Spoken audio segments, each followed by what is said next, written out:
குருவே சரணம். அனைவருக்கும் வணக்கம். ஏற்கனவே ஒரு 2 வீடியோ போட்டிருந்தேன்.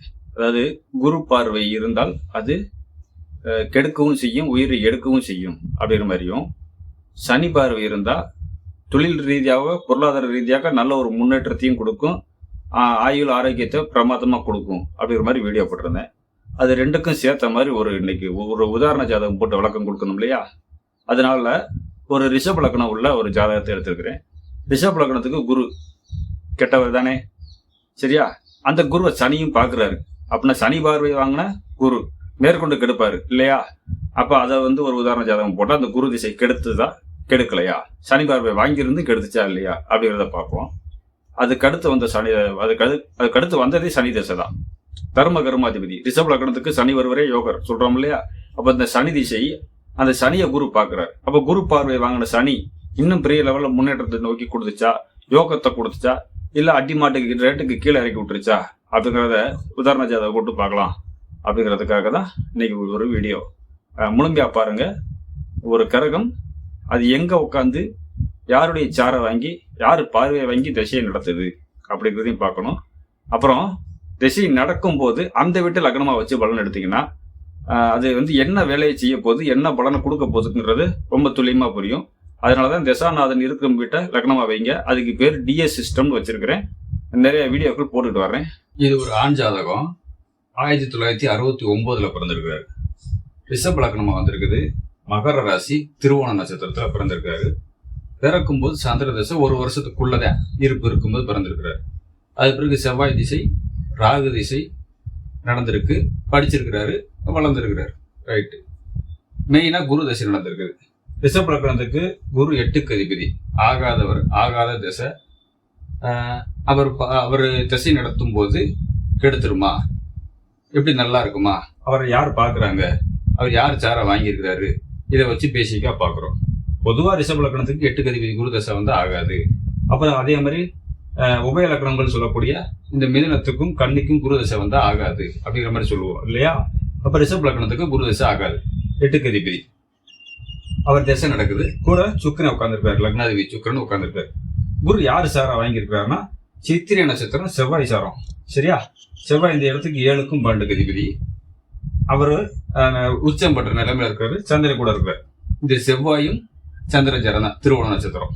சரி, இப்போ குரு திசை நடக்குது. கிட்டத்தட்ட கரெக்டா 27 வயசு முடிஞ்சிருக்கா? 27 வயசா? 18 ஒரு 7 25 26 வயசு 27 வயசு. கரெக்டு தான். இப்ப குரு திசை நடக்குது. ஒரு 26 27 வயசுல ஸ்டார்ட் ஆகுது. குரு திசை கெடுக்குமா அப்படின்னு பாத்தீங்கன்னா, குரு என்ன கொடுப்பார் அப்படின்னு முதல்ல பார்க்கணும். குரு யார் சாரை வாங்கியிருக்கிறார், குருவை யார் பாக்குறாங்க அப்படிங்கறத பொறுத்து இருக்கு. சரி, குரு செவ்வாய் சாரை வாங்கியிருக்கிறார். இந்த லக்னத்துக்கு 7க்கும் 12க்கு அதிபதி. இவரை வேற யார் பாக்குறாங்கன்னா சனி மட்டும் பாக்குறாரு, வேற யாரும் பார்க்கல. சனி பாவி தானே. சனி பார்வையை வாங்கின குரு கெடுக்கத்தானே செய்யணும். ஏற்கனவே குரு 8க்கு அதிபதி இல்லையா? ஆனா இந்த இடத்துக்கு சனி தர்ம கர்மாதிபதியாகவும் வர்றாரு அப்படிங்கிறதையும் புரிஞ்சுக்கிறோம். சரி, ஓகே. அப்ப சனி எப்படி இருக்கிறாருன்னா இந்த இடத்துல நீசம் ஆயிருக்கிறார், வக்ரம் ஆயிருக்கிறார், கேது சாரா வாங்கியிருக்காரு. அப்ப நீசம் பெற்ற ஒரு கோள் வக்ரம் பெற்றால் அது உச்சம் பெற்ற நிலைமைக்கு போகுது அப்படிங்கிற ஒரு ரூல்ஸை பார்த்துக்கிறோம். அடிஷனலா வக்ரம் பெற்ற கிரகம் கேதுடைய நட்சத்திரம் வாங்கினா இன்னும் சிறப்பா இருக்கு அப்படிங்கிற மாதிரி பாக்குறோம். அப்ப இந்த சனி நீசமே இல்லை, நீச பங்கம் ஆயிடுச்சு. அப்ப வலுவாத்தான் இருக்கு. அப்ப சனி பார்வை வாங்கின குரு, இந்த குரு திசை நடக்குது, கெடுக்கணும்ல அப்படின்னு பாத்தீங்கன்னா கெடுக்கல. கரெக்டா குடும்பம், குழந்தை, குட்டி, சொத்து பொத்து சேர்க்க, வீடு வாசல் எல்லாமே, அது போக பார்ட்னர்ஷிப்ல தொழில் ஆரம்பிச்சு அந்த தொழில் ரொம்ப பிரமாதமா போகுது. நிறைய பிரான்சஸ் உருவாக்குறாங்க, நிறைய வருமானம் கிடைக்குது அப்படிங்கிற மாதிரி இந்த இடத்துல இப்படி போகுது. இதுக்கு என்ன காரணமா இருக்கும்? சனியுடைய பார்வை வாங்கின குரு தசை கெடுக்கணுமா வேணாமா? இந்த லக்னத்துக்கு 8க்கு அதிபதி அட்டமாதிபதி, லக்னாதிபதியும் சேர்ந்து கெடுக்க அப்படிங்கிற பட்சத்துல உத்தியோகம் போகணும் இல்லையா? குரு 11ஆம் அதிபதி, லாபம் அடிபடணும் அப்படிங்கிற மாதிரி பார்க்கணுமா இல்லையா? சரி, உச்சம் பெற்ற செவ்வாயுடைய சாரத்தை வாங்கியிருக்கிறாரு அப்படின்னா ரொம்ப பயங்கரமான அடி வாங்கணும் அப்படின்னு சொல்லணும். ஆனா இப்ப சனி பார்வையும் சேர்த்து வாங்கினதுனால கெடுக்கணும், தொழில் ரீதியாவே அடி வாங்கணும்னா தொழிலை உருவாக்கி கொடுத்துருக்காரு. கல்யாணம், குடும்பம், குழந்தை குட்டி, புதுசா பார்ட்னர்ஷிப்ல தொழில், அப்புறம் சொந்தமாகவும் தொழில் உருவாக்கி பெரிய லெவலில் முன்னேற்றத்தை நோக்கி போறார். இதையே நம்ம டிஎஸ் மெத்தட், அதாவது தசாநாதன் இருக்கிற இடத்துல லக்னமா வச்சு பார்க்கும்போது குரு இருக்கிற வீட்டை லக்னமா வச்சுக்கிட்டீங்கன்னா இது லக்னமா செயல்படும். குரு 6க்கு அதிபதி தான். 6ஆம் இடத்துல கடன் நோய் எதிரி மட்டுமா இருக்குது இல்லையா? உத்தியோகம்ங்கிறது இருக்குல்ல. அப்போ உத்தியோகத்துக்கு மூலியமா போகலாம், தொழில் மூலியமாக போகலாம். அப்படித்தான் உத்தியோகத்துக்கு ஒரு கம்பெனிக்கு போய் வேலைக்கு சேர்ந்து தொழில் கற்றுக்கிட்டு அங்கே உள்ள நண்பர்களே ஒரு பார்ட்னர் ஆக்கி அவங்களாம் தனியாக சேர்ந்து ஒரு பிரான்ச் போட்டு அதை அப்புறம் பெரிய லெவலில் கொண்டு வந்து உள் மாநிலம் வெளி மாநிலத்தில் எல்லாத்துலேயும் பெரிய லெவலில் பண்ணி அது போக தனிப்பட்ட முறையிலையும் சொந்தமாக கம்பெனியை உருவாக்கி கொடுத்துருக்கு இந்த குரு திசை. மிக பிரமாதமாக. ஏன் ஆட்சி பெற்ற சுக்கிரனுடைய வீட்டில் உச்சம் பெற்ற செவ்வாயுடைய சாரத்தை இந்த இடத்த லக்னமாக வைக்கும்போது குரு 3ஆம் இடத்த அதிபதி, முயற்சி ஸ்தான அதிபதி இல்லையா? 6க்கு அதிபதியாக இருந்தாலும் நோயை கொடுத்தாலும் கடனை கொடுத்தாலும் கடன் வாங்கினாலும் கூட தொழிலுக்காக தானே போட்டிருக்காரு. சரி, ஓகே. இப்ப பாருங்க, குடும்பஸ்தான அதிபதி செவ்வாயோட சாரத்தை வாங்கியிருக்காரு. 7க்கு அதிபதி மனைவி அப்படின்னு சொல்லக்கூடிய அந்த அதிபதியோடைய சாரத்தை வாங்கியிருக்காரு. ஒன்னாச்சா? செவ்வாயினா சொத்து பத்து ஆச்சா? சனி பார்வை. சனி வந்து இந்த இடத்துக்கு 4ஆம் இடம், சுகம், வீடு, மனை, வண்டி, வாகனம், சொத்து பத்து. சுக்கிரன் அதுக்கு காரகன் இருக்கிறார். 5க்கு அதிபதி குரு வர்றதுனால குழந்தை, குருவே புத்திர காரகன், எல்லாத்தையும் இந்த திசையில கொடுக்குது. அப்ப சனி பார்வை இருந்தும் குரு வந்து நல்லா தான் இருந்திருக்கு அப்படிங்கிற மாதிரி சொல்லணும். இப்ப அது அப்படியே முடிஞ்சு அடுத்து சனி திசை. சனி தர்ம கர்மாதிபதி நீசமாயி போட்டாரு அப்படின்னா வக்ரம் ஆயிட்டார், நீசபங்கம் ஆயிடுச்சு. உச்சம் பெற்றவன் வீட்டுல உட்கார்ந்துருக்கிறார், அப்பவும் வந்து நீசபங்கம் ஆகுது. பரிவர்த்தனையில வராரு, செவ்வாயும் சனியும் பரிவர்த்தனை, அப்பவும் நீசபங்கம் ராஜயோகத்துக்கு போகுது. வக்ரம் பெற்ற கோள் சனி கேதுவுடைய நட்சத்திரம், அப்ப இன்னமும் பிரமாதமா போகுது. ஆனா 12ஆம் இடம், அப்ப வெளிநாடுகள்லாம் போய் சம்பாதிக்கணும், சொத்து பத்தி சேர்க்க, ஏற்றுமதி இறக்குமதி பிசினஸ் அவ்வளவு வரலாம் சொல்லலாம் இல்லையா? ஆனா இந்த சனி என்ன பண்ணிருக்கிறாரு அப்படின்னா என்னென்ன சம்பாதிச்சாங்களோ அத்தனையும் அப்படியே இறக்கி விட்ட மாதிரி அடி வாங்குது. அதுக்கு என்ன காரணம்? இப்ப இந்த சனியை யாரு பாக்குறாங்க? செவ்வாய், உச்சம் பெற்ற செவ்வாய் பாக்குறாரு. சொத்து பத்தை கொடுக்கறதுக்கு சொத்து பத்தி இழக்குது. சுக்கிரன் பாக்குறாரு, இந்த லக்னத்துக்கு லக்னாதிபதி சுக்கிரனே பாக்குறாரு. குரு பாக்குறது சொல்றேன், சுக்கிரன் வந்து பாக்குறது கெடுக்குது. வீடு, மனை, வண்டி, வாகனம், சொத்து பத்தி எல்லாம் போகுது.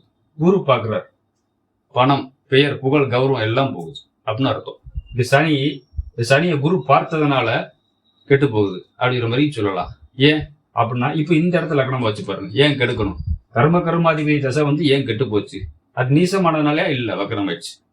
எல்லா டீட்டெயிலும் சொல்லியாச்சு. இப்ப சனி இருக்கிற வீட்டை லக்னமா வைங்க. மேச லக்னமா வச்சுக்கிட்டீங்கன்னா சனி வந்து பாதகாதிபதி கெடுக்க கூடாதுன்னா வக்ரம் ஆயிட்டாரு. உச்சம் பெற்ற செவ்வாயுடைய வீட்டுல, பரிவர்த்தனை யோகத்துல, கேதுவுடைய நட்சத்திரம், அப்ப பவர்ஃபுல்லா ஆகுறாரு சனி.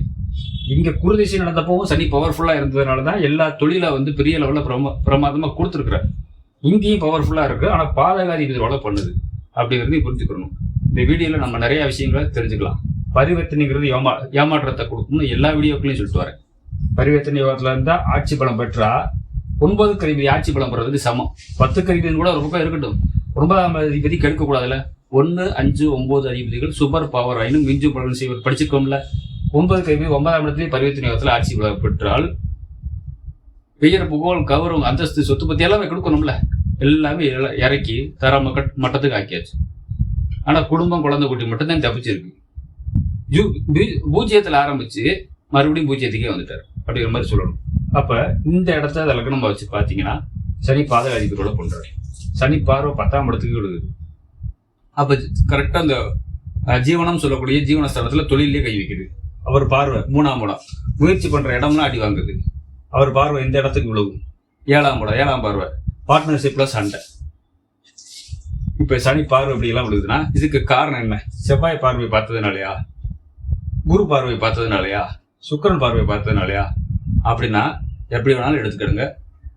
சனி பார்வை இருந்து குரு திசை நல்லா இருந்ததுக்கும், சனி திசை நடந்து குரு பார்வை இருந்து குரு மட்டும் தனிச்சு பார்க்கல, சுக்கிரன் கூட சேர்ந்து பார்த்துருக்கிறாரு, செவ்வாய் பார்வையும் சேர்த்து இருக்கு, எல்லாம் இருந்து ஏடி வாங்குது. அப்போ ஒரு கிரக பார்வை பார்த்தா எப்படி எல்லாம் வித்தியாசமா பார்க்கணும்.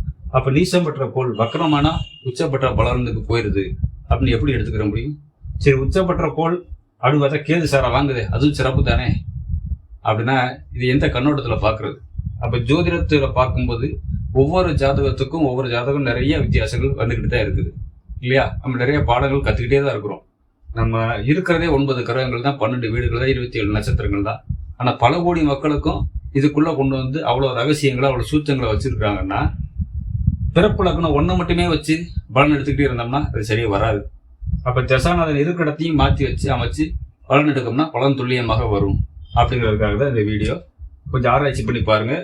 குரு பார்வை இருந்தும் சனி திசை கெட்டு போச்சு, சனி பார்வை வாங்கியும் குரு திசை பிரமாதமா இருந்தது. அப்படிங்கிறதுக்காக தான் இந்த வீடியோ போட்டிருக்கேன். அனைவருக்கும் நன்றி, வணக்கம்.